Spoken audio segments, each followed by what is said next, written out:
Hi, in today's video I'm going to be covering installing Freebsd 14 running Wayland using the Wayfire compositor with WL roots on a Dell XPS 15 2019 model with an nvidia graphics card.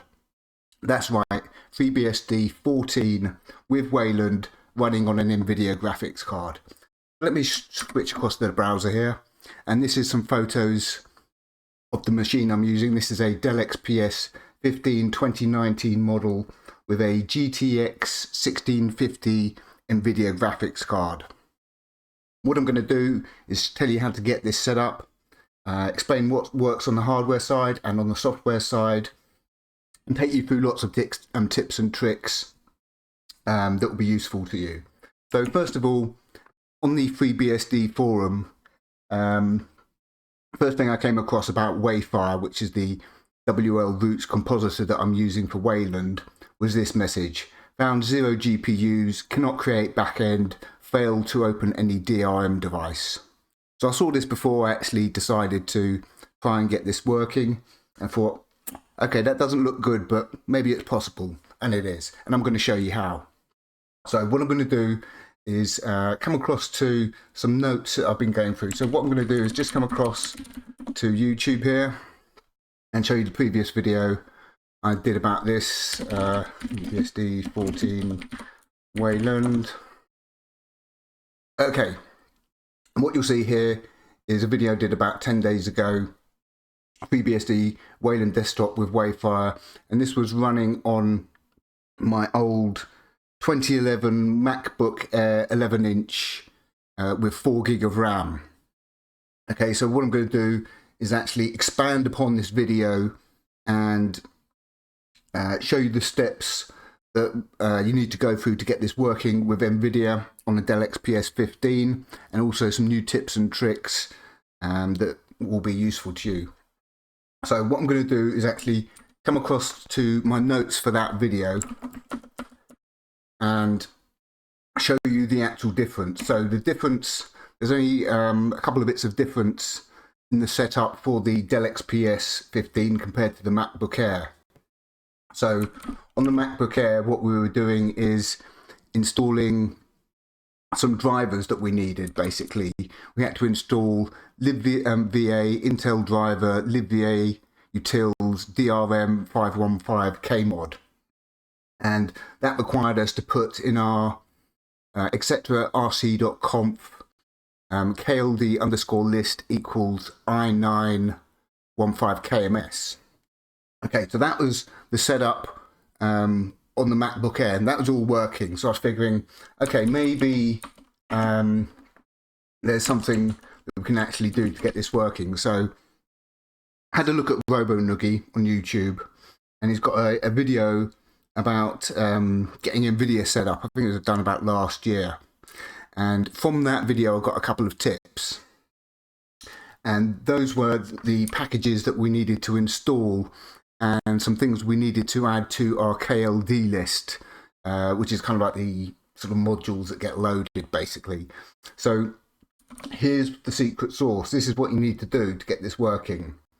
So the packages that we're going to be installing are the nvidia-driver, nvidia-settings, nvidia-drm 515 kmod, libva-intel-driver, and libva-utils.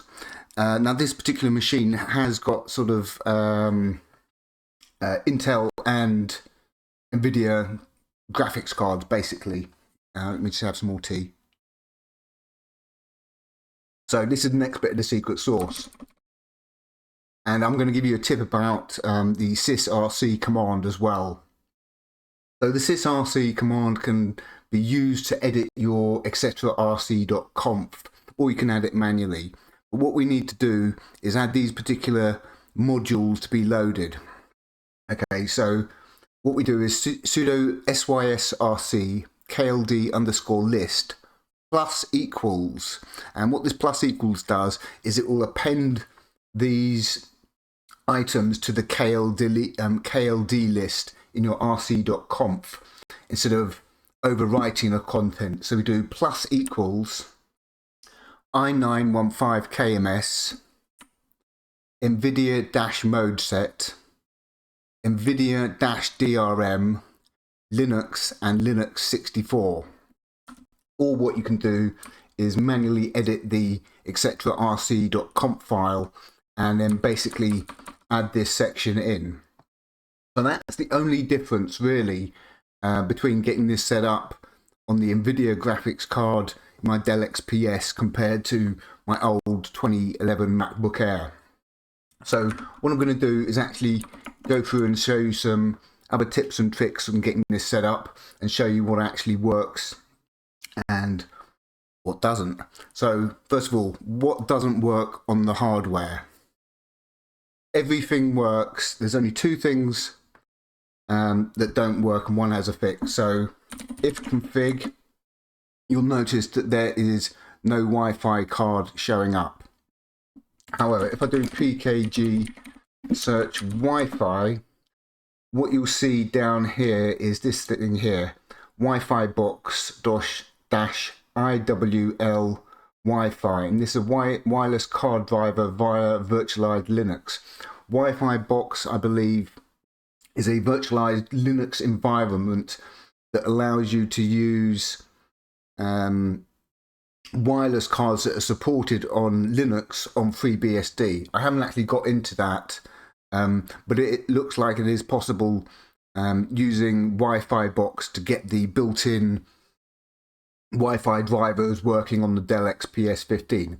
However, I have got a old Wayland Alpha wireless card, an external USB card that I know works on FreeBSD because I've tested it on my MacBook Air. So that's not an issue. So that's the only thing that wasn't supported out of the box is the Wi-Fi, but it looks like you can actually get it working with Wifibox. The next thing is nvenc and cuda with the NVIDIA graphics card. That doesn't seem to be supported. So for instance, when I'm using OBS, I don't have the option to record using nvenc encoding. That's the only other thing. So the wireless we can fix, the nvenc encoding, it doesn't look like we can. Everything else works. So the HDMI works perfectly, so I've got my external monitor set up. The keyboard backlight works, the screen backlight works, the headphone jack, all the keyboard. I managed to switch the keys, which I'll show you, because on a Dell XPS 15, the control key is on the far left and the alt key is by the space bar, and we want to swap those over, so I'll show you how to do that. What I'm going to do now is actually come through and show you a nice new bit of kit that you can use, and that is Tofi, and that is a Wayland rofi dmenu clone. So I'm going to launch that now, and this is Tofi. You can see it looks exactly like dmenu up here, and what I have it set up to do is just show desktop entries, and you can see here these are all the desktop applications that I've got installed. I've got Chromium, which I showed you in a previous video. So if I just open Chromium here, this is Chromium with Widevine support to enable DRM video and audio playback. I showed you how to do this in the previous video. This is built using a Poudriere jail, and this has got Widevine support. So if I do Chrome flags and scroll down to the bottom down here, what you'll see is CDM storage database and CDM storage database migration. That means Widevine is enabled so that you can watch things like Netflix, Channel 4, ITV in the UK, the YouTube movies in the US, which use DRM encryption, Spotify, all that kind of stuff. So we've got Chromium set up there. We've got the Alacrity terminal. We've got Volume, which is the pulse audio volume control, because Firefox and OBS use pulse audio. We've got Firefox. We've got OBS Studio. We've got Displays, which is a displays. So this is the thing that lets you configure your displays basically. And this is going to be important because you can see here we've got two screen names, DP-3 and EDP-1. And that's going to be important for MPV because I'm going to show you how to use MPV to automatically play videos on your second display, because there's a trick you need to know for that. So you can see here, these are all the desktop applications, say Chromium, Alacrity, Pulse Audio, we've got Emacs, that's the Emacs client, Firefox, Displays, OBS, Config, this is the Config GUI for the Wayfire compositor. We've got the nvidia-settings program, and then we've got VLC, which is actually automatically installed with OBS on FreeBSD. Now what I'm going to do is, while I've got this open, I'm going to show you how to configure this, because there's some tips and tricks you need to know to get this to work properly.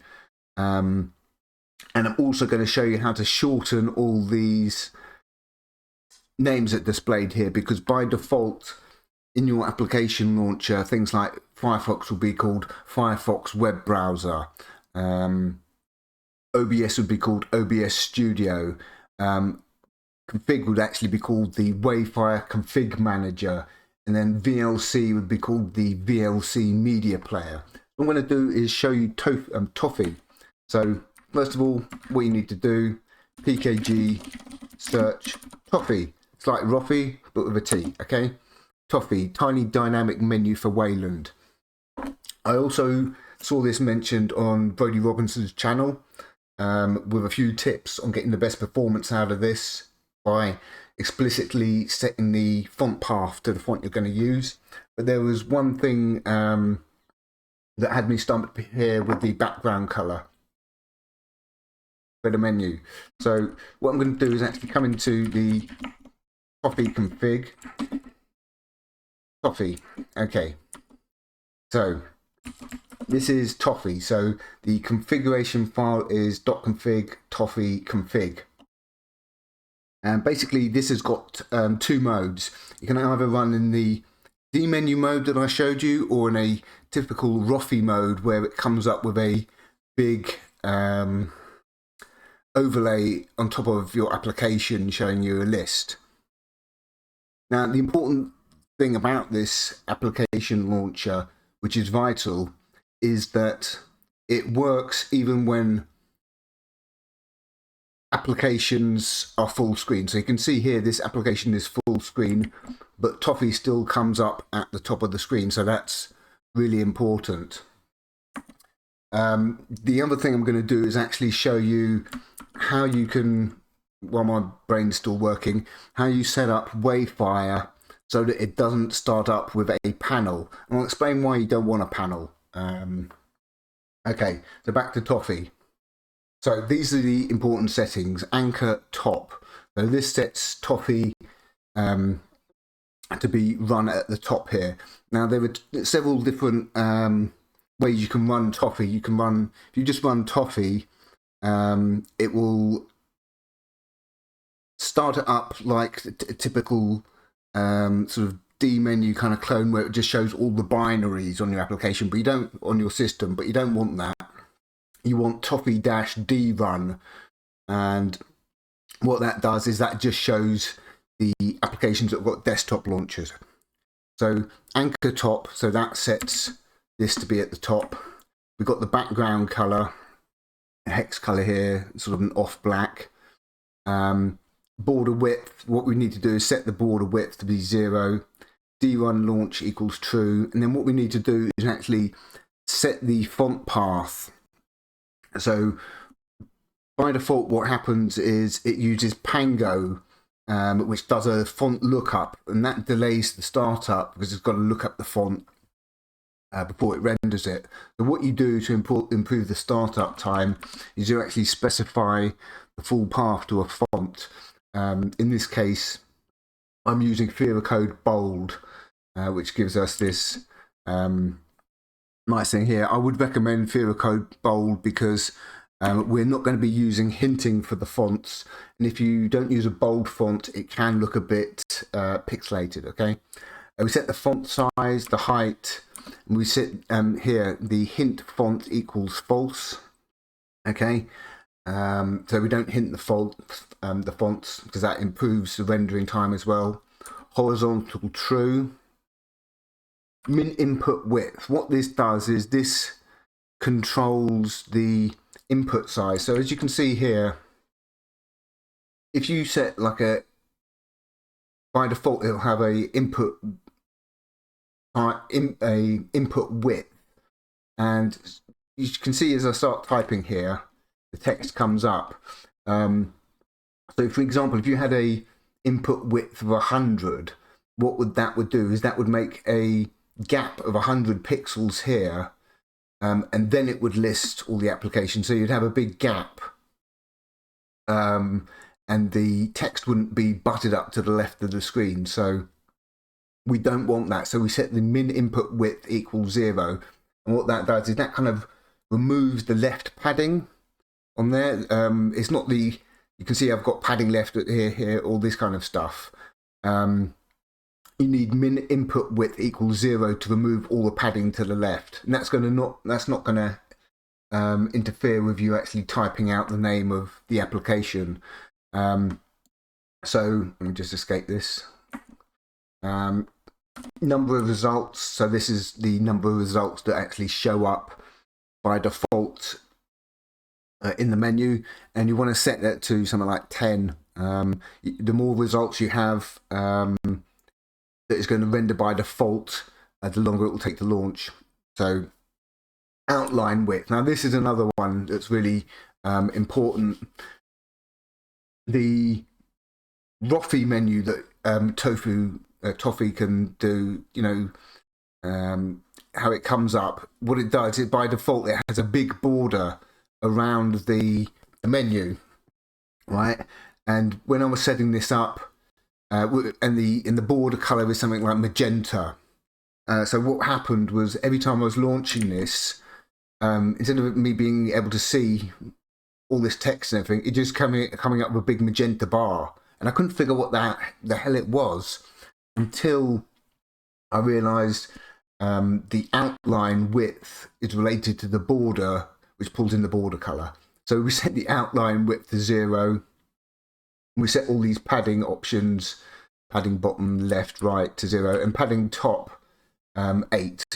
Okay, because otherwise the text would be sort of right up at the top of the screen. So you want a little bit of padding there.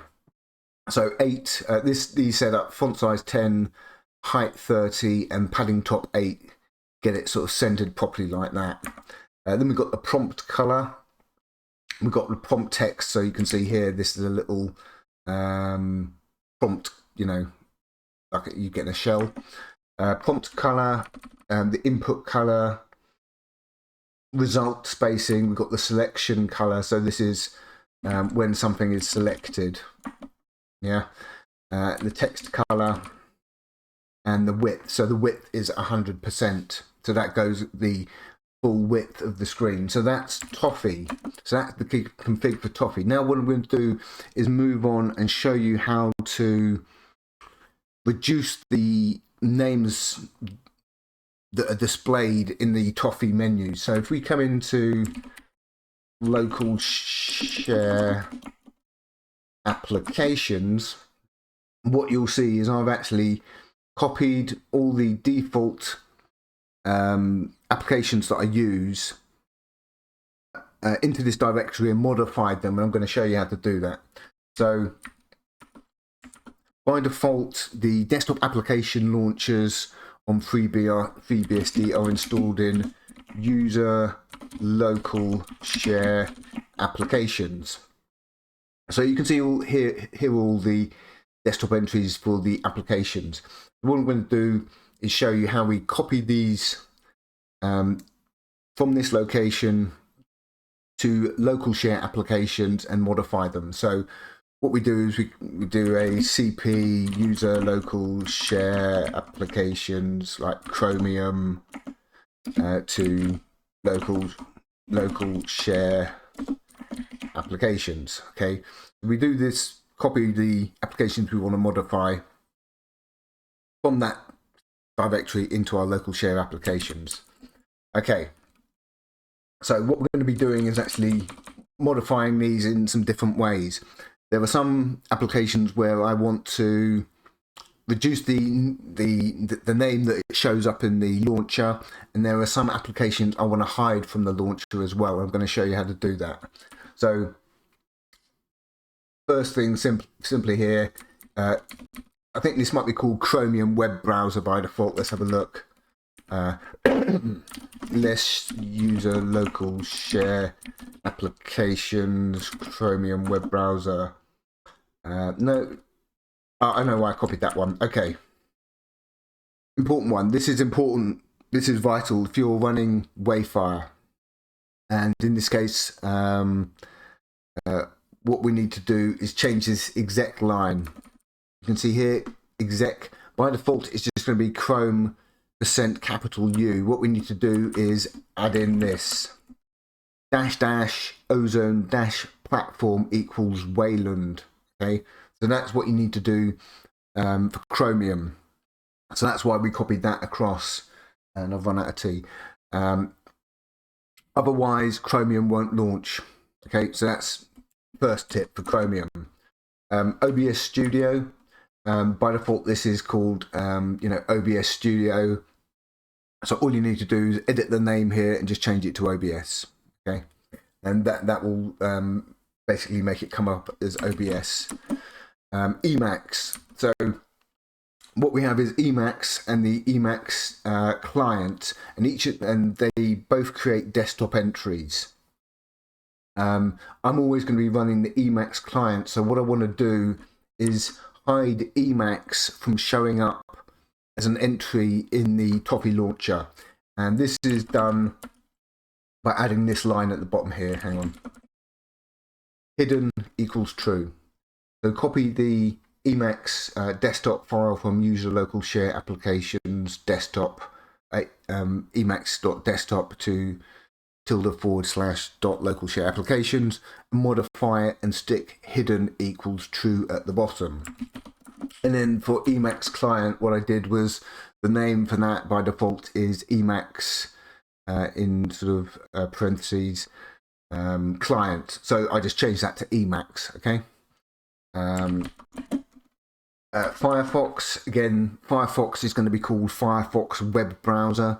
So what we do is we just change the name to Firefox. MPV, I'm always going to be running MPV on the command line, so I don't want it to show up as a desktop entry. So we just put hidden equals true to prevent MPV showing up as a desktop application in the launcher. NVIDIA settings, I think this is called NVIDIA settings config or settings manager or something. Let's have a look. Let's user local share applications NVIDIA. Yeah, NVIDIA X server settings is what it's called by default. So we can just shorten that to NVIDIA. Yeah, rather than having big lot of text come up. So the idea is we want to remove all the extra text that shows up here, basically, that we don't need. Okay, PavView control, that is called, let's see. Yeah, see, by default that's called pulse audio volume control. We'll just shorten it to volume.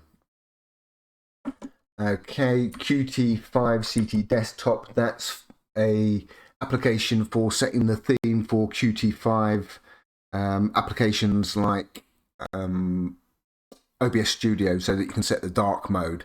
But I don't actually, once I've done it, I can always run it on the command line, so I just set it to be hidden because I'm not going to use it again once I've set it up. VLC, that's like called VLC media player, so we just shorten that to VLC.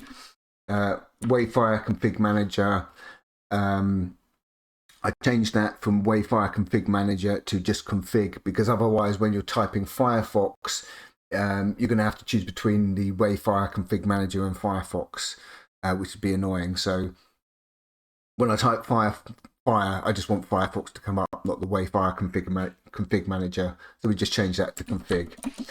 And WeChat, is a command line application. For some reason it installs a desktop entry, so we just set that to be hidden equals true. Once you've done all of that, you've got the tofi set up. That's what you'll end up with, basically a nice little application launcher there that's really easy to use. So let's go on to some other stuff. So what I'm going to do is actually go through some settings that are important. So while my brain's still on that topic of screens and stuff from earlier, I'll show you MPV. Okay. .config mpv.config. Okay, a couple of things here. What we can actually do is specify the audio device like this. So this is how you can actually specify the default audio device that MPV uses. So audio-device equals OSS //dev/DSP1. That's my headphones. We can check what devices we've got with cat dev snd stat, and you'll see here PCM 1 is the PCM 0 is the default, that's the speakers.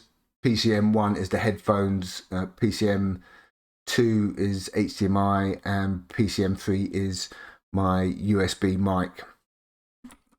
Okay. So that's how we set the audio device. Now, I'll also show. While I'm actually thinking of this on the audio side, what I need to do is show you something else.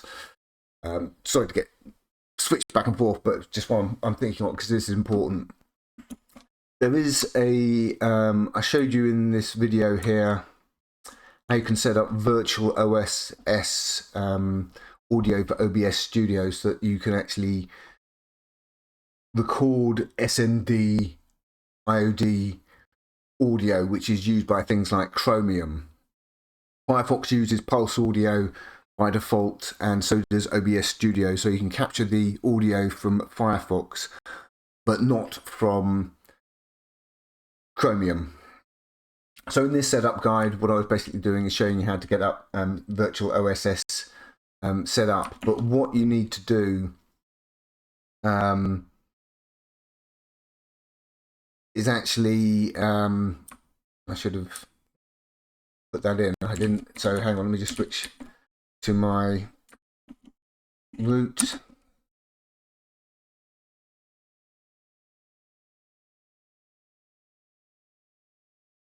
Okay, right. Virtual OSS enable equals no. So virtual OSS, what it does is you can use it to create a loopback device so that you can basically record the audio from Chromium and stuff. But if you enable it at boot, what happens is it interferes with your DSP devices. So you can set a default DSP device like your headphones, but if you have virtual OSS enabled in rc.conf, what it's going to do is it's going to clone the default, the first audio device, which will be your speakers. So you could set your default audio device to be headphones, but if you've got virtual OSS enabled, it will override that and set it back to the speakers, which is really irritating. And you have to faff about with virtual OSS and a control thing to actually switch to another audio device, which would mean every time you boot up, you'd have to run a command to set the audio device back to what you want. So what we do is in our rt.conf, we set virtual OSS enable equals no, and then what we can do is when we actually want to use it to record SND IOD audio from things like Chromium with OBS, we would run sudo sysrc /1 virtual OSS, and let me just put that in my docs so I remember to push it.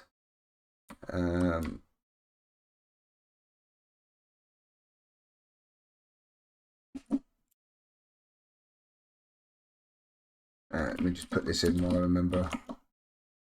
and I'll amend the notes as I go along. But this is just important because otherwise it's going to interfere with your audio setup.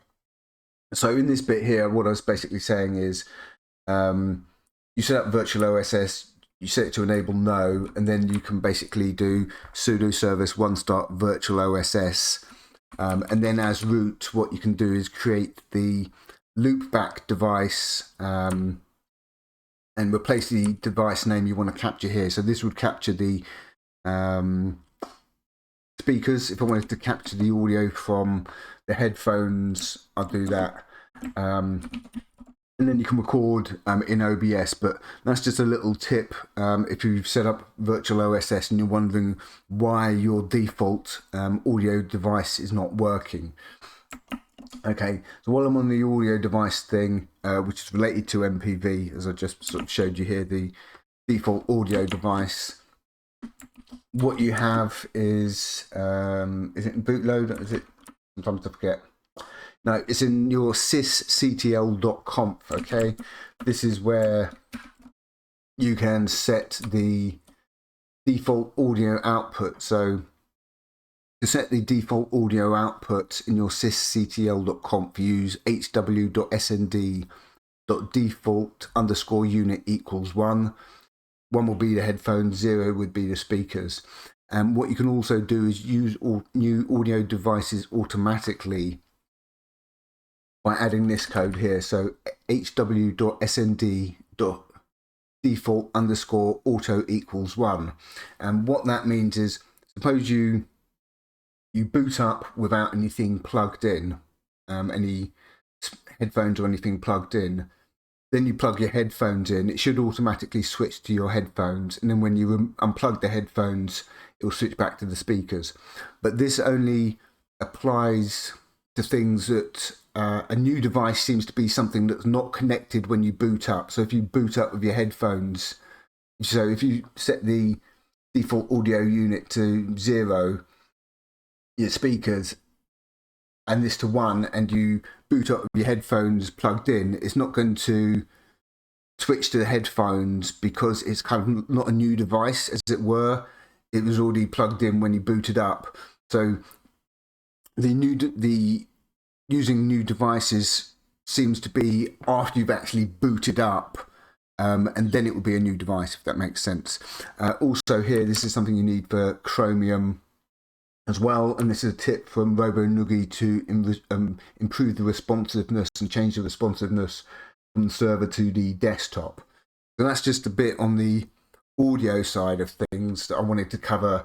How virtual OSS can interfere with your default audio device and how you can use new audio devices automatically. There are things you can supposedly add to your bootloader.conf or boot device.hints to specify speakers and headphones, but I don't think that's actually needed, and it's a bit of a faffle to do. So anyway, after that little sidetrack, I want to get back to MPV. Because the next important thing is full screen. Okay, so here we go. Full screen on second display. So on GNOME, there is a different option you need to use for getting the full screen to work. Let me see if I've got that here. So I can just show you the difference.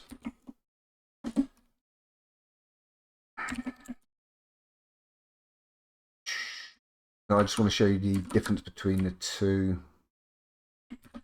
Okay.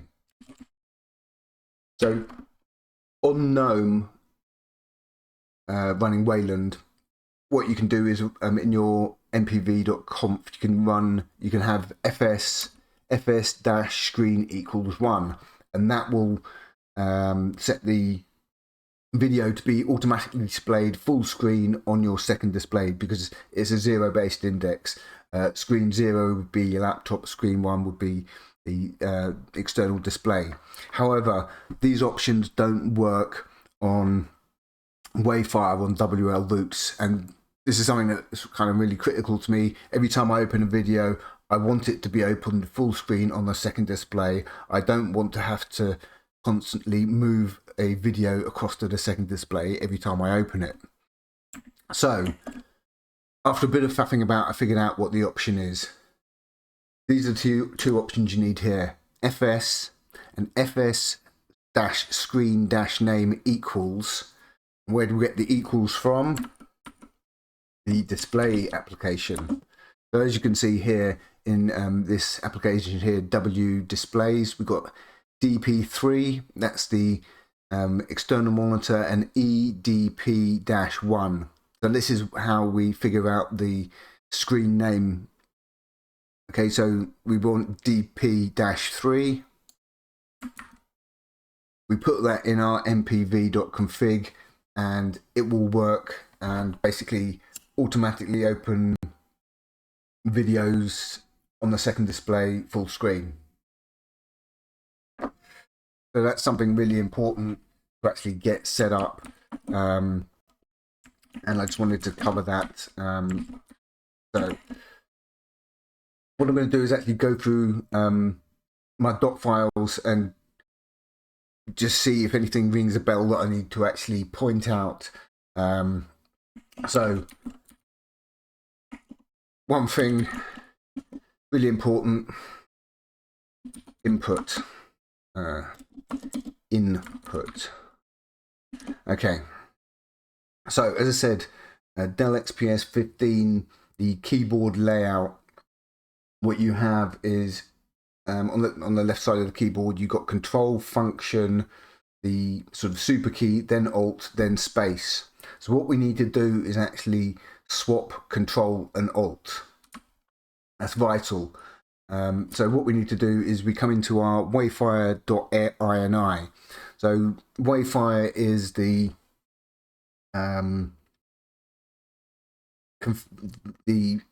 compositor that we're basically using, and there is a GUI application that you can use to configure this, and what it does is it will automatically save the config file in .config wayfire.ini.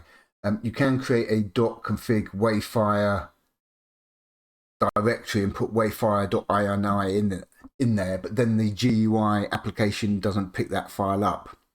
So my advice is to keep the config file for Wayfire in .config wayfire.ini so that you can use the GUI application to actually configure it. And the reason why you want to use the GUI application is because it will allow you to create commands to do things like launch Firefox, or run tofi, the application launcher up here, and you put in the command and you can then, it will give you an option to say, okay, what keys do you want to use to launch this command, and you need to use that because some of the key names are hard to figure out otherwise. But anyway, this is the setup you need for the Dell XPS 15 keyboard layout in your wayfire.ini. So under the input section, what we have here is xkb_layout equals GB, xkb_model equals PC105. This is the critical bit here. xkb options equals control:/swap _ L-alt_L control. So what that basically does is that swaps left alt and left control, so that the instead of control being at the far left and alt being next to the space bar, alt will become control next to the space bar, and control on the far left of the space bar will become alt. So you'll then have a layout of alt, the function key, the super key, and then control, because otherwise it's going to be a real stretch to do copy and paste. So this is something that's completely vital. And then what we have here is xkb rules equals evdev, and what we do here is, I know this isn't a Mac, but we set the xkb variant to Mac, and the reason for that is so that the shift and the key on the second level, yeah, we'll add a tilde, okay, because we're always going to be typing tilde as a shortcut for our home directory, and otherwise you've kind of got to do a stretch to shift and then the key underneath escape. So that's why we set the XKB variant to Mac, so that the tilde is right next to the shift key. So that's vital. Next thing is how do we set up Wayfire without a panel? And you're going to say, I need a panel. No, you don't, because I'll explain why.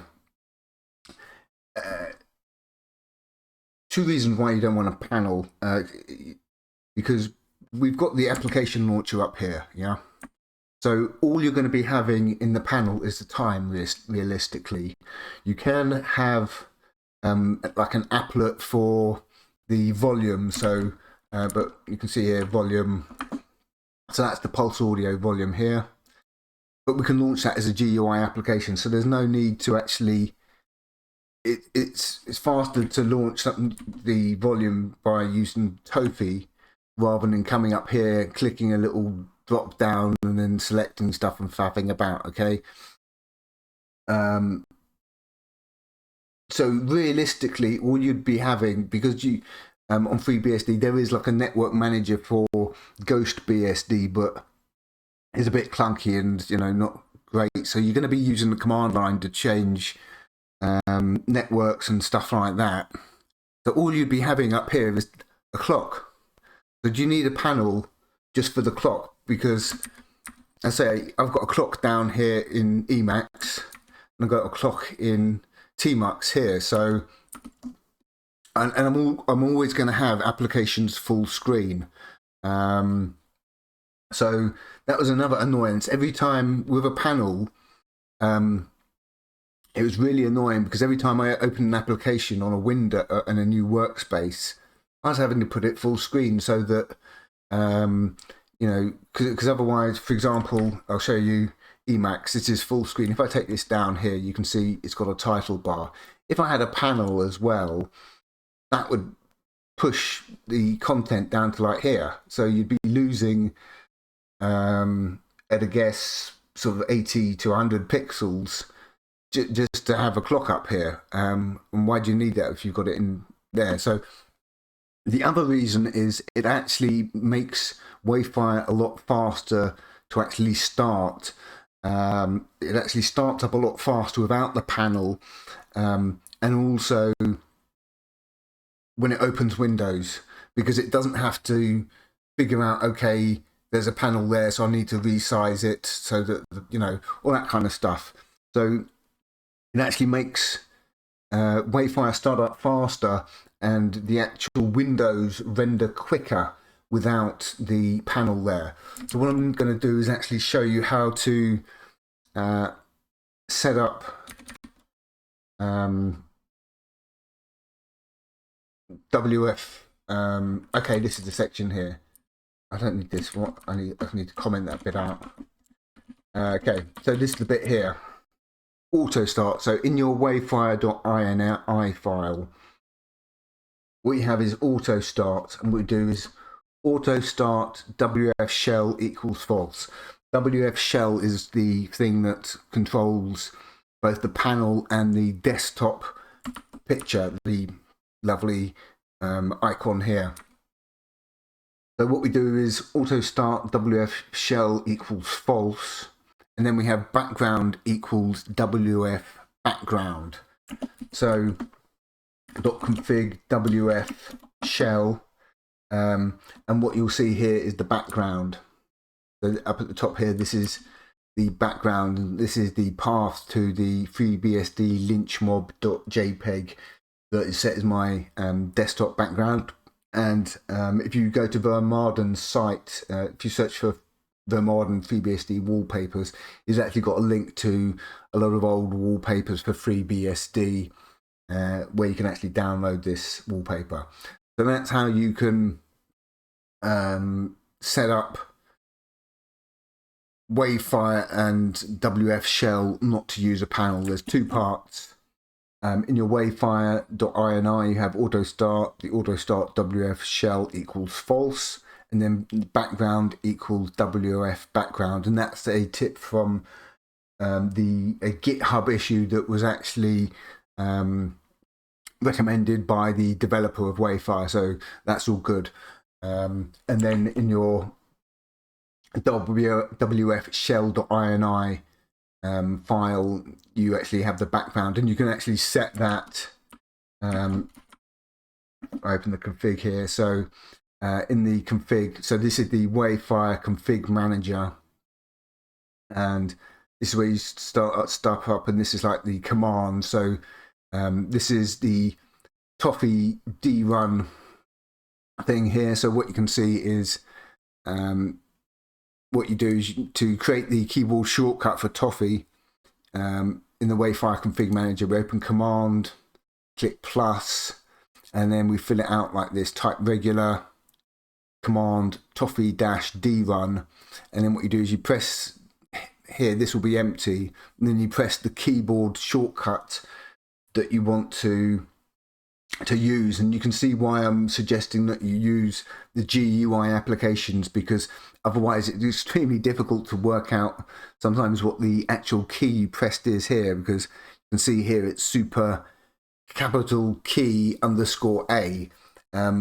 and there's no way you would figure that out without using the GUI config manager here. You'd be stumped if you were trying to do this manually. So you do want to use the Wayfire config manager, and remember it will store the config file in .config wayfire ini, and it won't pick up a wayfire.ini file in .config wayfire.ini. Okay, so this is how you create the keyboard shortcuts. Okay, and you can see here these are things. What I also want to mention is hardware related. Touchpad gestures, yeah, touchpad gestures, working perfectly. Touchpad works out absolutely brilliantly. So in the desktop side here, what we've got is extra touchscreen gestures, viewport switcher, follow focus, output switcher, expo, idle, viewport swipe. So that's for swiping. And what you need to get the touchpad working, while my brain's still on that, git freebsd XPS, root XPS. Is it loader? Yeah, that's the one. This is what you need. This is what you need for touchpad. There used to be a separate thing which I've put in. I can't remember offhand. There used to be a separate thing for touchpads that you would use, but this is the new module, and this works both on my MacBook Air 2011 and on the Dell XPS 15.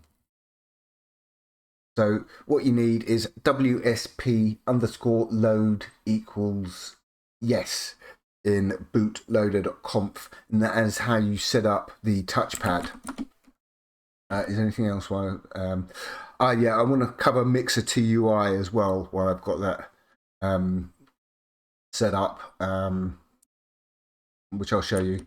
So that's the touchpad gestures, so you can get the touchpad working with Wayfire, so you can swipe left and right. Okay, WSP_load equals yes in your bootloader.conf, and then in your Wayfire thing, what you want is extra touchscreen gestures, viewport swipe, some of these options here basically.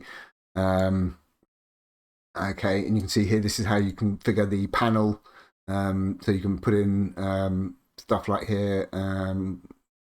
Another thing, well, put in the okay, yeah, menu. No, that's not it. What you set the background in here. But I'm not using this. I'm specifying in config, and you can copy my config. Okay, we've got other things like here, like move, resize, window walls. Yeah, there's a way to. I think there's a way to actually move windows across to this to the other display, but I need to get into it. I haven't fixed that. So mixertui. Okay, so you're thinking, okay, why do I need another mixer? I've got PAVU control, yeah. Why do I need two mixers? What, two audio systems, unfortunately, or fortunately, depending on your viewpoint. So what we got is the default audio is OSS, which is was it SND IOD audio. However, Firefox and some other applications like OBS Studio use Pulse Audio. I believe you can actually set Firefox to use SND audio in the back end. You can do about config and change the output for Firefox from Pulse Audio to SND audio. But what the issue is, if I come across to my sort of notes here, let me my audio notes, hang on, let me just, okay, yeah, audio. Okay, so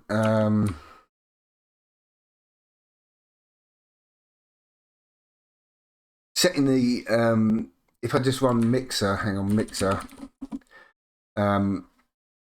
what you'll see is the sort of audio levels for stuff, basically. And you can see we've got various things. We've got vol, we've got PCM, we've got speaker, record, IO gain, monitor. And what you have to do is to set the volume level of each of these options. You're going to have to do mixer vol.volume equals 100, then set the PCM mixer PCM.volume equals 100, 100, and it's a pain, and then record and monitor. And this is how you mute and unmute. So mixer vol.1 mute equals 1, that mutes it, and 0 unmutes it. But the issue is setting all these options on the command line is a bit of a pain. So what we want to do is actually install mixertui, pkg search mixertui, audio mixer with a terminal user interface. So mixertui, and what you'll see here is this looks like the alsamixer that you may be familiar with on Linux. Works the same way. You can easily come through, select the audio devices, and easily increase the volume. So I would really recommend this because escape to quit. Otherwise, it's a real pain to set the volume level for stuff, and it's very easy to overlook setting the volume level for your mic before you start recording in OBS Studio. So you need to set the volume level using the mixertui for your recording devices and all that kind of stuff. But there's a couple of things you need to do to actually get this set up. So when you install mixertui, you'll get two messages come up in the console. Message from sysctl info kmod. To use this interface, make sure you have loaded the sysctl info kernel module by doing sudo kld load sysctl info. To add it permanently, what you need to do is add sysctl info underscore load equals yes to your bootloader.config. Now you can do this two ways. You can do it by manually editing the file, or you can be cool and use the sysrc command, which actually is its primary use is to edit the rc.conf file in etc rc.conf, but with the -f option you can specify any file, and this makes it is a safer way of doing things, because you're not kind of editing the file and going to make a mistake. Of course you can still make a spelling mistake here, but what you do is you run sudo sysrc-f /bootloader.conf sysctl info underscore load equals yes, or You can manually edit the bootloader.config, sudo vi /boot/loader.conf, and then add sysctl info _ load equals yes to loader.conf like this. Then what you need to do is the next section, the message you'll get is you need to use sysctl by name. So what we do is sudo kld load sysctl by name _ improved, and we need to add that to our bootloader.conf as well. So we do sudo sysrc-f /boot /loader.conf sysctl by name _ improved equals yes, or by manually editing your bootloader.conf, sudo vi bootloader.conf, and then adding sysctl by name _ improved equals yes. Once you've done that, you will have mixer TUI set up. And another thing that just reminds me, okay, where is it? Up here, OBS Studio. Okay, so we're actually use it to record the screen with OBS Studio. Another thing that you need to install is WL-robs, because if you don't, you won't be able to record the screen basically. WL-robs will give you an extra option in the sources section in OBS, which will say, let me bring it up. It'll give you two options: Wayland output DMF A buff or Wayland output SCPY. And what you want is the DMF A buff, and you can then select a screen to record just the same way as you would normally, but you need WL-robs installed for OBS Studio. And this is really important because basically I got everything set up, ready to do the demo, opened OBS Studio for the first time. Oh, fuck. I can't, I've got no option to record the screen. Then I remembered, okay, I need to install something else. And then once you've installed WL-robs, you will get the option in sources to select a screen using DMFA buff. And you want to use DMFA buff and instead of SCPY because it's apparently better. I think SCPY copies a lot of stuff into memory or something.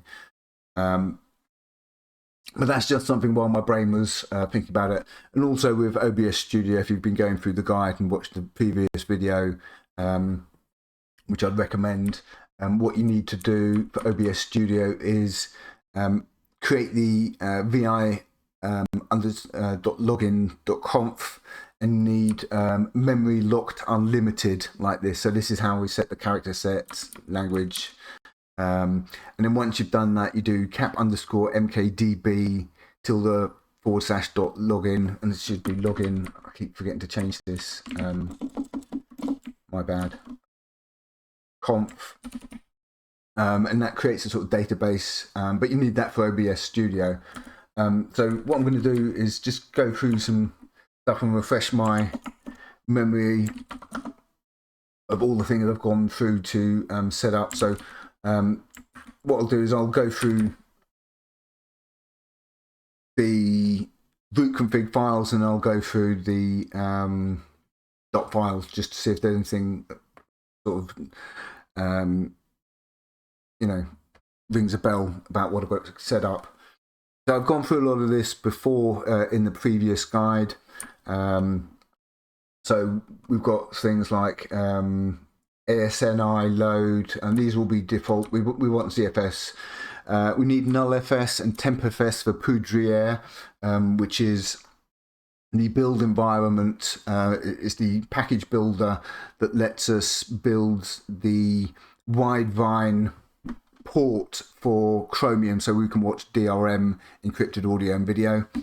We set the audio here, HDI load, audio load, temperature stuff, the touchpad that I mentioned there, WSP load equals yes. This is a tip from RoboNuggy, asynchronous IO, so we want that. And then we want queues load for virtual OSS. But again, we don't load virtual OSS because, as I said, if you load virtual OSS, it will override the DSP device. So you can set, as I said, if you set the DSP device, virtual OSS will override it and set it back to the speakers, basically. And these were the things that are needed for mixertui, CTL info underscore load equals yes, and CTL by name improved load equals yes. So that's the loader. Let's go for the etc. We got the dev-ss fs tab. So this is needed for Linux here. So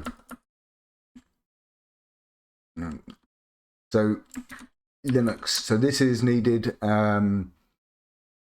for actually, I think the NVIDIA card actually loads Linux. As you can see in the KLD list, we actually load Linux and Linux 64. So these things are required for the NVIDIA card, and also Poudriere as well. One of them, I think, was required for Poudriere, but I may be wrong. We've got our PF config, so we've got PF here. This is my USB to Ethernet adapter. Also got like I don't need that one. I can remove that. And then this is for my Raylink USB card.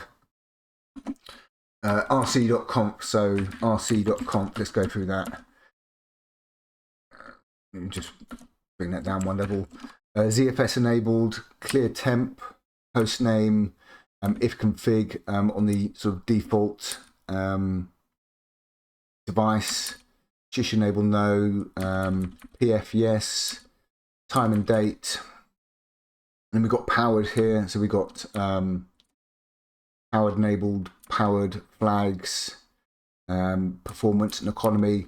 And that brings me on to what's the fans like on this computer. Quiet as anything. It's like a Prius. Yeah, there's not a noise, even when playing YouTube videos or DRM encrypted video using Chromium, using MPV, recording with OBS Studio now. Not a whisper, nothing. The fans don't go crazy at all. So there's absolutely no noise at all, and the performance is great. Okay, now this is the important thing here, the KLD list that I mentioned.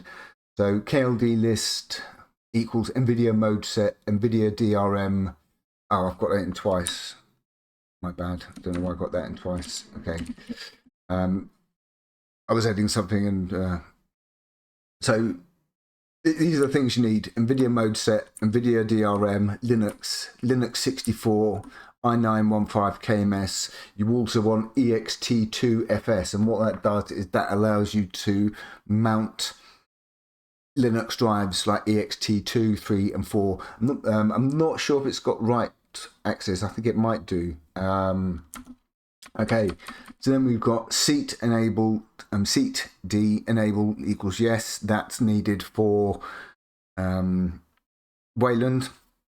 We've got dbus enabled, and just while I think of it, being Wayfire start. So this is how you start Wayfire.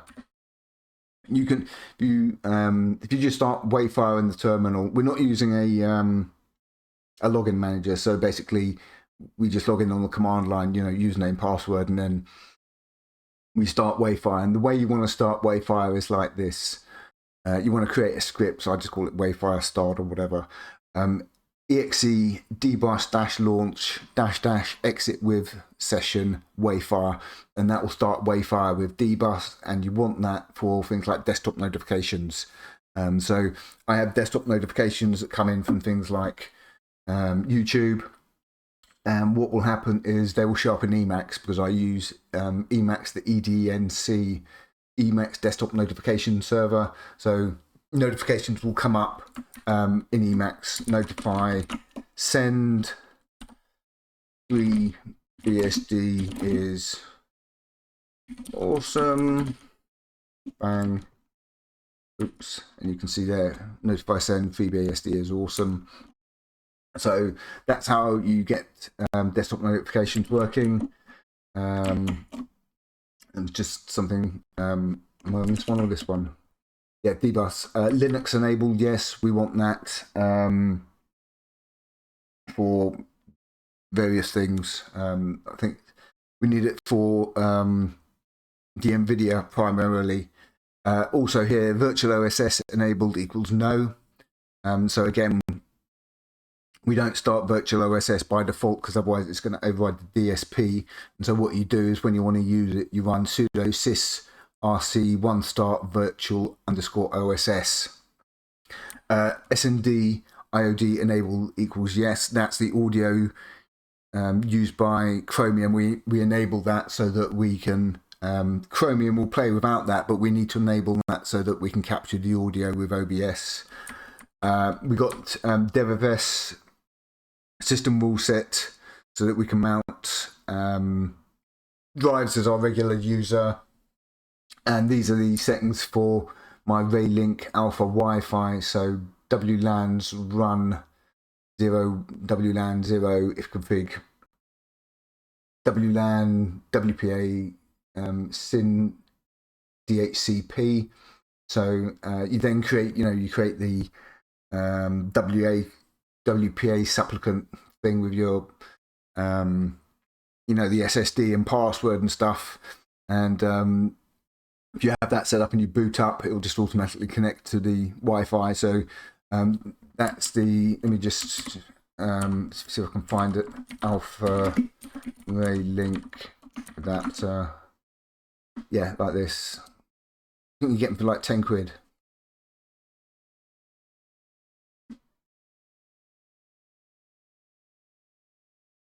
Okay, also works with Kali Linux. So this is what I got, one of these. It looks a bit like this. It says Gasky. I can't remember which one it is. I'll have to dig out the thing, but it's basically an Alpha Raylink card, and they work fine on Freebsd. Is it? Or is it this one? It might be this one. Yeah, it looks a bit more like this. Yeah, basically it says Alpha on it, but basically it looks like that, and you can pick them up for, you can see, dirt cheap, and they work perfectly. So I'll have to dig that out. So that was the Wi-Fi, sysctl. Okay, let's just go through the sysctl. Disable the system bell. VFS user mount equals 1. That's so that we can mount drives as our user. This is where we set the default audio unit. So SWSND default unit equals 1. That's going to be the headphones. Use new audio devices automatically. This is still required for Chromium, I believe. kern.ipc.shm_allow_removed equals 1. And this is a tip from RoboNoogie to change your responsiveness from server to desktop using kern.shed.preempt_fresh equals 224. So that's a sysctl, user local, etc. I've got my DOAS, and this is sort of Poudriere setup. So basically I've got doc files for both the MacBook Air and the Dell XPS 15, and root files for both the MacBook Air and the XPS. Okay, hang on. So the Freebsd doc files.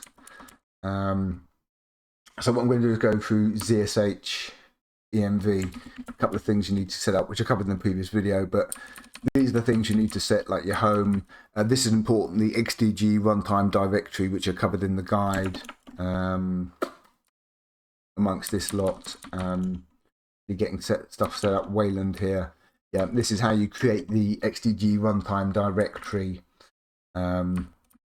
Change this section here with, to your username. Basically, you go through and you got to get this set up, because otherwise Wayland's not going to work. So in your shell config, you have to have XDG runtime directory pointing to var run user, and then the ID, which is going to be 1001 by default. MOS enabled, Wayland, QPA platform theme, so that will allow you to set the dark mode for Qt applications, shush, WLC, and MPD. I'll also cover MPD. ZSH isn't sort of nothing I need to cover in that. Here's the login conf. So your login underscore conf should look like this, basically. Memory unlocked equals unlimited. I think I need to actually I think I've got login. I'm missing a couple of options from that one. No, I think I had it set somewhere else. So I was also setting the text, that other stuff you can set, the C and okay. So config. The other thing, you want to set up is the GPG agent. I cover this in the guide as well. You want to set, you want to create in .gnupg in your home directory. You want to create gpg-agent.conf, where you set in the pintree program used by GPG, and you want to set it to use a local bin pintree cursors, because the graphical versions of the pintree prompts don't allow you to paste in your password. So you want to use the terminal version pintree cursors, because otherwise you get really pissed off. Okay, so I'm going to go through the dot files, the config.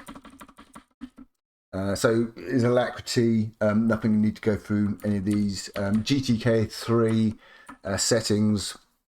This is how you enable dark mode. So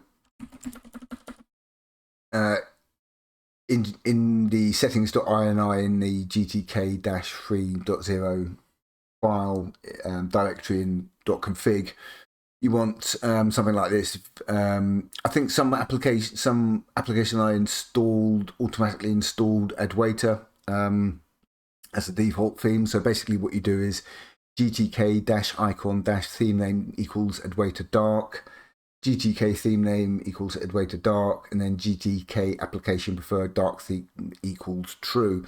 Once you've done that, all your GTK applications will have a dark theme, and I also showed you in that guide how you can set Qt applications to have a dark theme as well. Okay, MPD, so we've got MPD set up here, and basically this is so that you can run MPD as your regular user, so it will have access to the music in your home directory, because otherwise by default it will store everything in something like var run MPD, which is all owned by the audio user or something, which makes it a real pain. So this is how you run MPD as your regular user. You've got MPV, as I showed you. MPV, the important things in there, we can set the audio device, so we can, so DSP0 will be speakers 1, headphones 2, etc. And the other important thing that we needed to set was this down here: FS for full screen and FS-screen-name equals, and you get the screen name from the display program, which I believe is called Kanshini or something, but I've listed that in the guide, the application you need to install. Once you've got that set up in MPV, the videos will automatically be opened up on your second display, and these are basically profiles. So what you can do is you can actually have profiles that apply to particular URLs. So I covered this in a previous video, but you can create a profile that only applies to YouTube here. So you can see here it's kind of matching a regular expression, and you can override particular settings just for that URL, basically. So that's MPV, and we've got NCP, tmux, so again tofi, last thing, anchor top, border width drun launch equals true, and again I'll show you the dot config ws, was it Wayfire, see if it's in this one or the other one, I forget. Tofi, yeah, okay, commands. Okay, so this is the tofi config, and this is the wayfire.ini. You can see here, this is how I launched sort of tofi basically, and you can see how I did it in the GUI. And this is the config, and we launch it with tofi-drun, which gives you only applications that have a desktop entry, okay? Because there's no point having a load of binaries coming up there. That's just pointless, in my opinion. And again, we set the font, so I'd recommend Code Bold is a nice font, and pkg search Code. Yeah, so just sudo pkg install Code. And then in Tofi, what you do is font equals user local share fonts, Code -bold -ttf, and that will give you nice stuff like that. I recommend using the bold font, because otherwise, because we're setting the font hinting to false, if it's not bold, it will look really crap, basically. Horizontal, true, yeah, we want it be horizontal as a dmenu clone. Remember, the min input width is the thing that controls the space right here. So if you had 300, you'd have 300 pixel space, and then all the things listed. I don't want that big space. I just want them coming up here like that. Outline width, padding, you know, prompt color. You can copy all that stuff there. So I think that's most of everything I wanted to go through. I've gone through the root.files, the dot files, the config for Wayfire. So let's just have a quick recap of the important things. So most important thing is the drivers. Okay, so recap on this. The drivers that we need to install are nvidia-driver, nvidia-settings.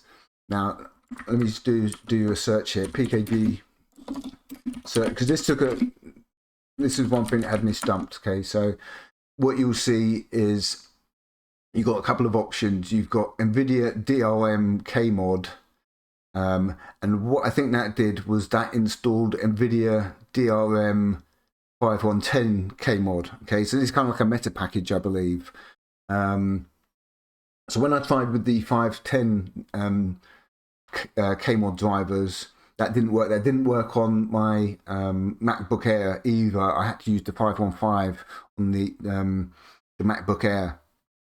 So first of all, what happened was I installed the nvidia-drm kmod, and that didn't work.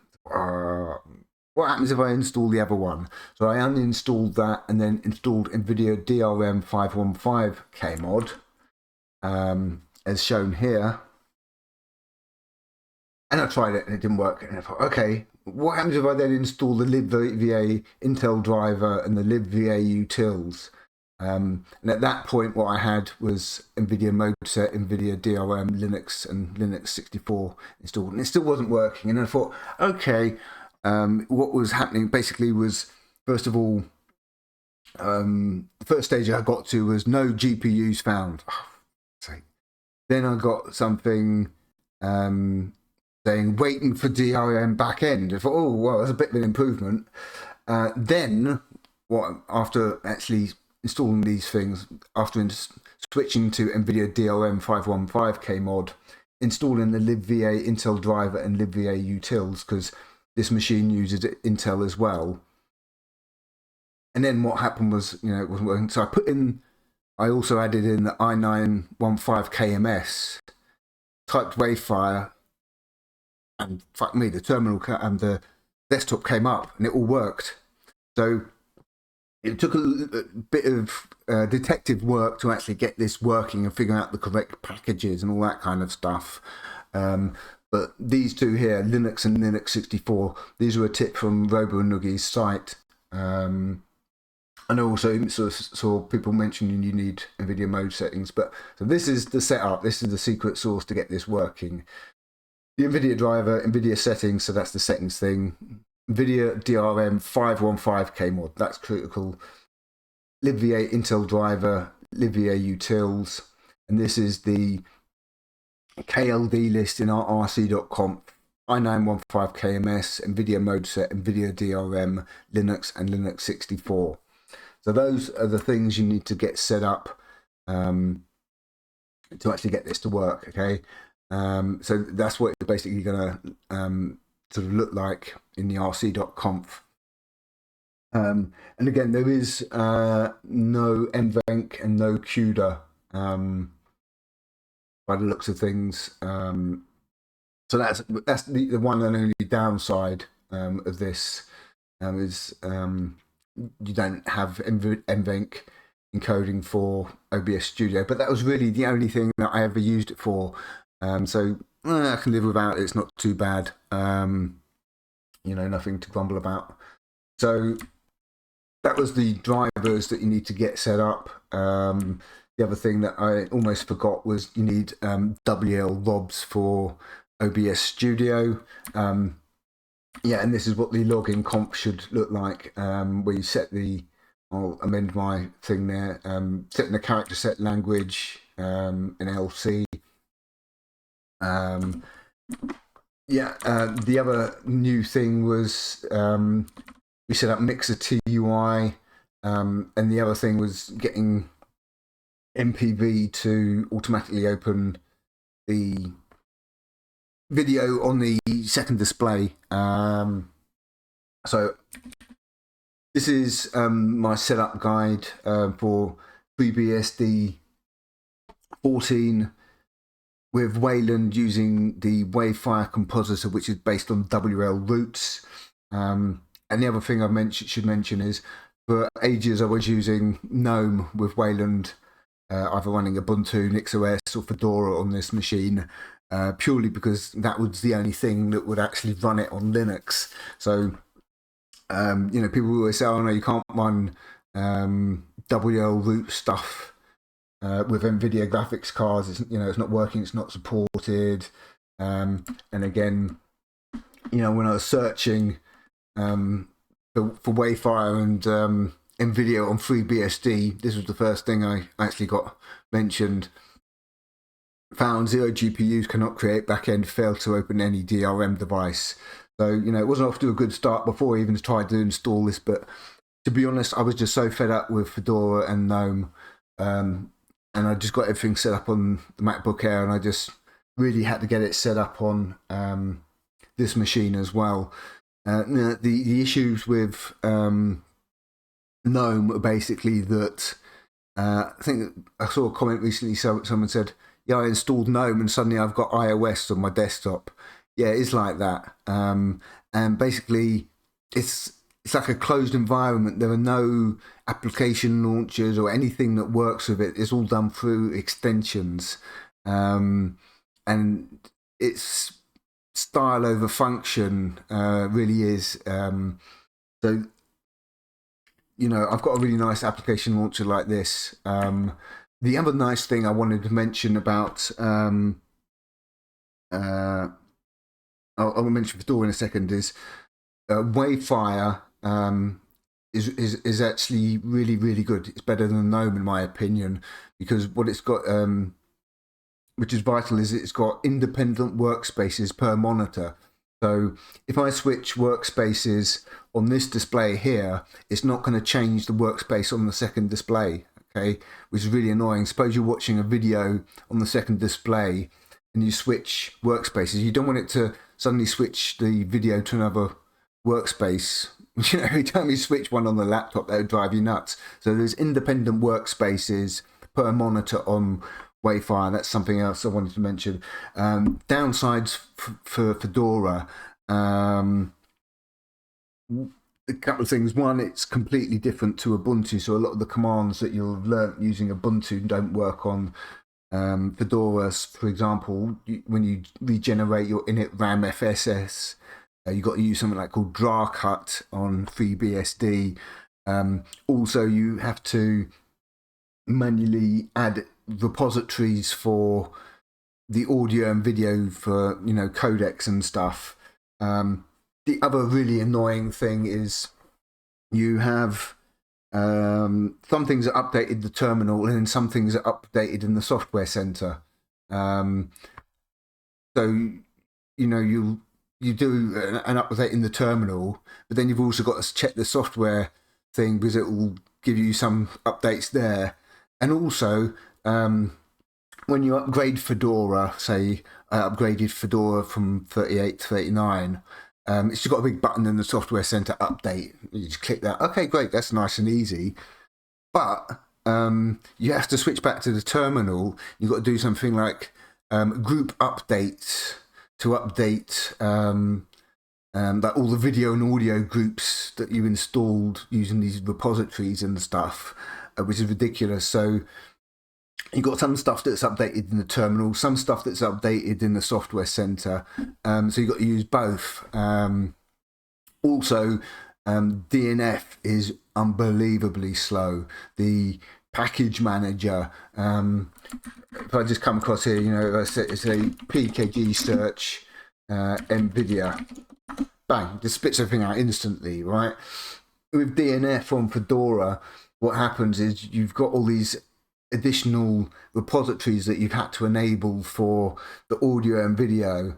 So when you search for something, it has to go through and it reloads each one of those. So before it gives you the results, you'll be sat there for like 30 seconds a minute waiting for it to update all the repositories before it can actually give you a list of software that you can install. So that was something that was really, really irritating about Fedora, as well as the fact that literally every other couple of days you got updates for Pipewire or a new kernel every couple of days. So problem with Fedora is you boot it up, you've got a load of updates like new kernel, new audio system, so you've got to install them and then reboot before you can actually get on with any bloody work. So that was something that was really annoying. So what's the benefits of actually using FreeBSD? Let's have a look at what we got set up here. We've got root ZFS. So we've got ZFS on root with encryption. On Fedora, it uses Btrfs and Lux. Btrfs by default doesn't have encryption. So what you have to do is have a Lux encrypted container with Btrfs inside. And you can only use Lux 1, not Lux 2.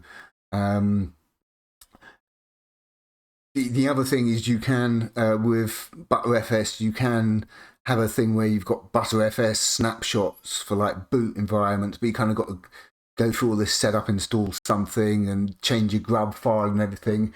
On FreeBSD, what we have is BDM boot environments. So basically, what you can do is when there's an update to the system, you can actually install them in a separate boot environment, and if something goes wrong, you can just boot into the previous one. So that's brilliant. The other thing that you've got to get your head around is packages are separate from the system. So on Linux, you'll be used to, like, you know, updating your packages and it updates the system at the same time. On FreeBSD, it doesn't. They're separated. So you have a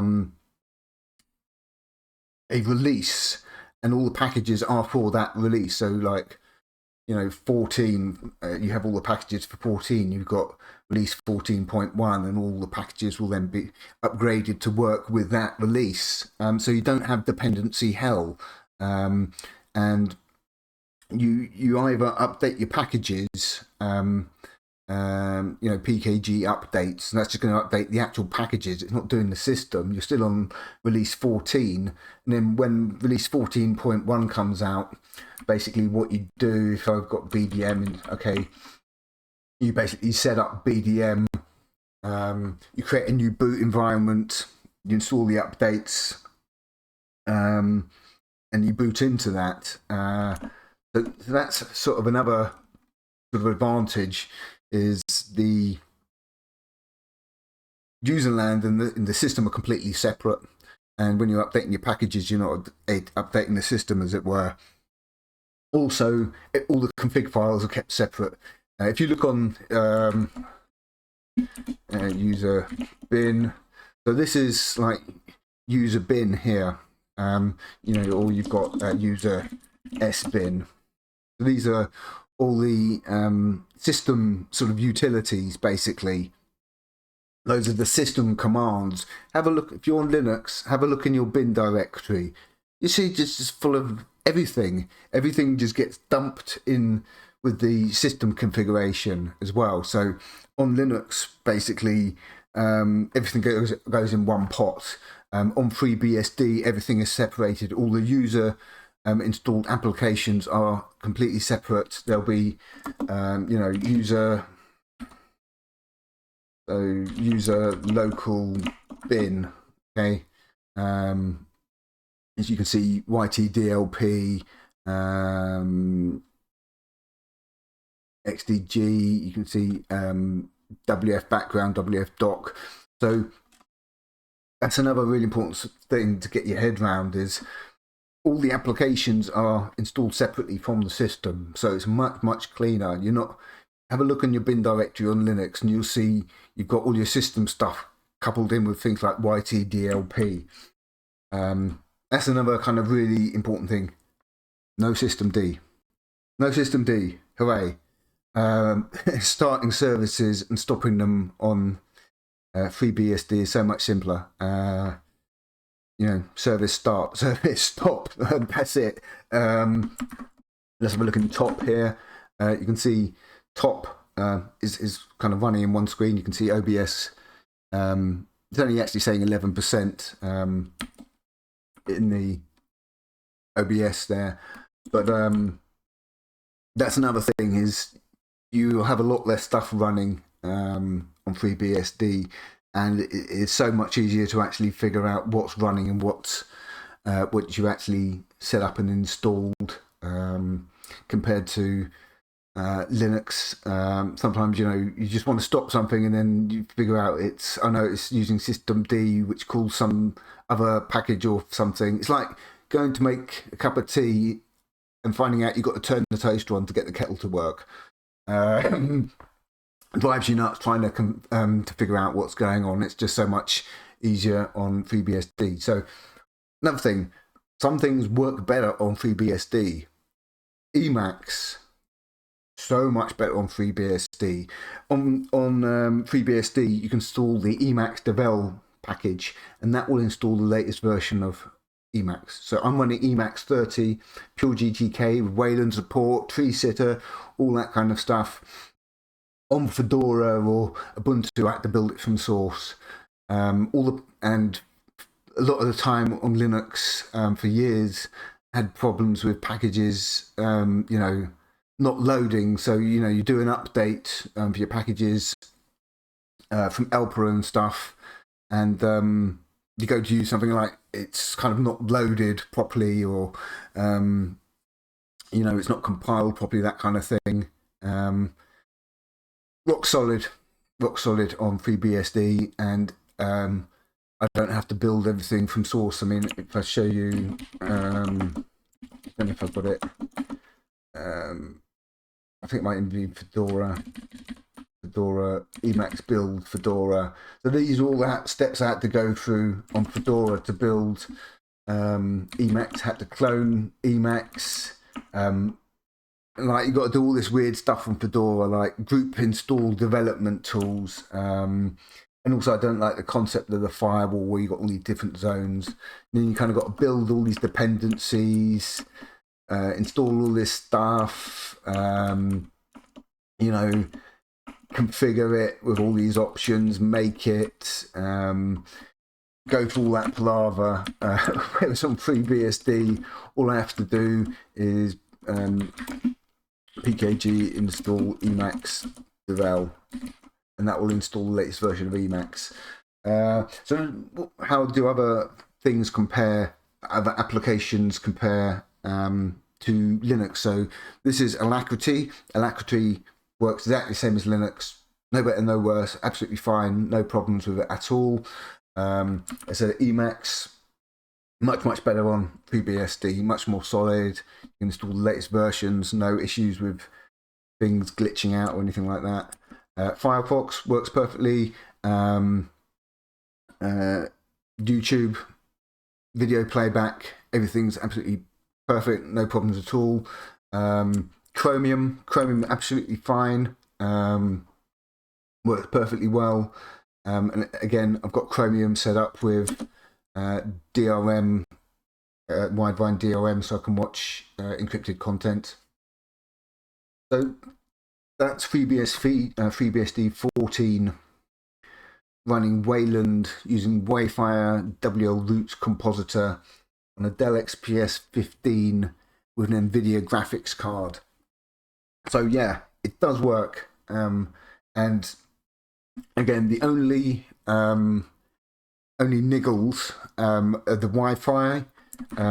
Again, PKG search Wi-Fi. It looks like to use the built-in Wi-Fi, you've got to use this thing called wifibox, and the device is the IWL Wi-Fi. That is the card that is used by this machine. I haven't looked into wifibox, but basically it's like a virtualized Linux environment to run the Wi-Fi cards that are supported on Linux on FreeBSD. Might be something interesting to look into. So you've got lots of different cards down here. So I've got a external Wayland Alpha USB Wi-Fi card that I know works, so I've tested it on my other machine, so that's not really a problem. The only other issue, as I said, is nvenc and cuda don't seem to be supported. So those are the only two things that are sort of kind of niggles, but I never use Wi-Fi, and I said I've got a card anyway, so that's not an issue.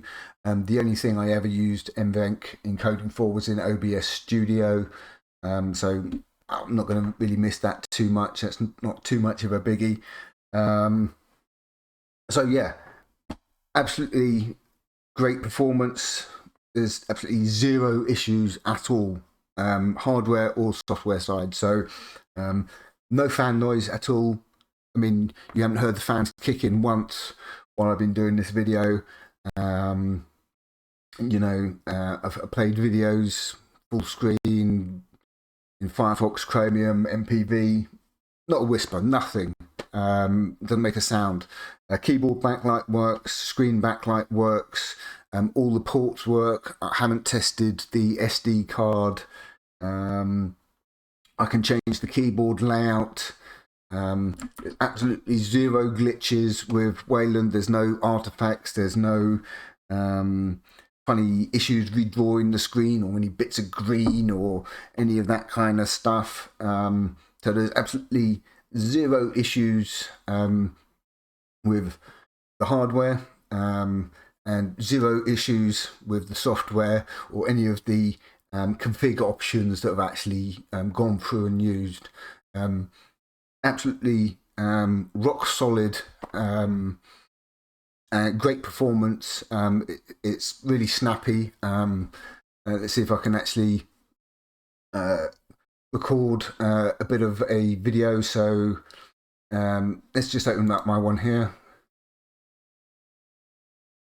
I don't know if I've actually got this set up to record the actually saying that I don't know if I've got this set up to record the desktop audio on this machine. I have to go through and do some sort of couple more tests, but it does work. I just don't think I've actually got it set up as yet on my to-do list, but I just wanted to go through and show that this actually does work.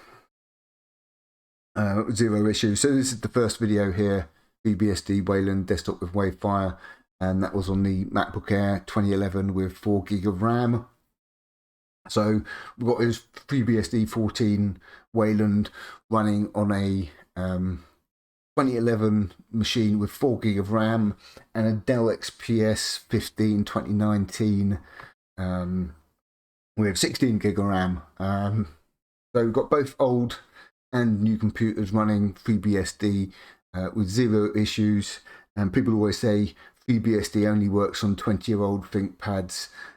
Well, I've got to tell you, that's fake news. It does work on newer machines. Again, there's been a lot of work going into the nvidia-drm module, which you can actually see on the FreeBSD forums. And I just wanted to confirm it's the DRM. The one that actually works is the nvidia-drm 515K mod. That's what you want to install. Absolutely zero issues with this at all. I haven't tried hibernation, closing the lid. That's usually done with the sort of S3 sort of power setting. And there's I think Vermarden's got a tip on his site about how you can sort of look into that. I'm not sure. It may be possible to kind of like log out of Wayfire to the console and then put the screen down. I suppose that could be a workaround. That wouldn't be too bad. But yeah, everything works. All the audio, video, desktop applications, no problems with anything so far, touch wood. And I'll leave that here for now. So hope that helps you get FreeBSD 14 running on your Dell XPS with an NVIDIA graphics card, because it is possible, and it works better for me than Fedora 39, basically. Much more stable. There's no shitloads of upgrades of kernels and everything every couple of days. No sort of obscure sort of commands that you're not used to running Fedora instead of sort of Ubuntu and things like that. So yeah, I've got FreeBSD on all my machines now. PF firewall on my router with my BT internet. MacBook Air 2011 11-inch 4 gig of RAM. Same setup, and now the Dell XPS 15. I'm pretty sure it's a 2019 specs. Let's see if I can find something with the actual specs. Yeah, I haven't tested the webcam because I never use it. I'm pretty sure it's got a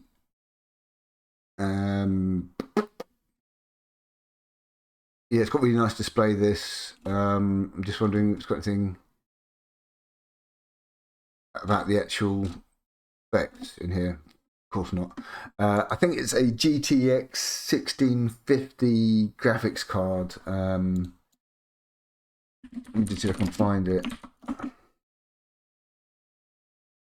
Why is it so difficult to bloody find something from like Dell with the bloody specs?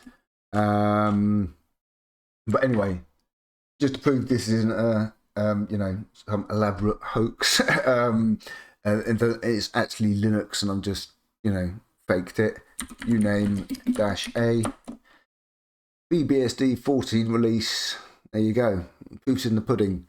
That's FreeBSD. So what I got here is FreeBSD. I've got ZFS list. So I've got all my as I showed you in the previous guide.